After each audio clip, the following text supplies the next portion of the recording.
по-хубаво става с бульона, не с вода. Аз сложих една шепвъртинка. Съвсем се отвада бульон. Ко прави Вили? Иска да ходи вече. Също си секция на Таня, не може всичко да ви казвам. Ай, да.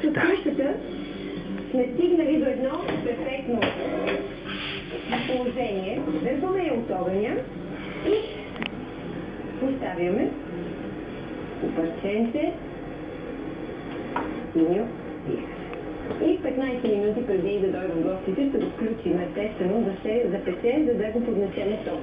Основното може да е някаква патика, забита в... Няма нищо в ръката. Защото горе грачи капам. Основното ни ястие, което, знаеш, желанието ми беше да приготвим друго нещо, но не е трудно. Така че, от този случай си сипваме отгоре, пред кайма. Основното лято си определям далечко. Сега имаме една много приятна задача да настържем отгоре и се насираме, и се ни гърдички. Ние 250, почти 300 грама, и се ни гърдички, които ще махнем от местето, което е близко до скорките, защото това е много ароматно и ви дава един особено добър вкус после. 2 яйцица.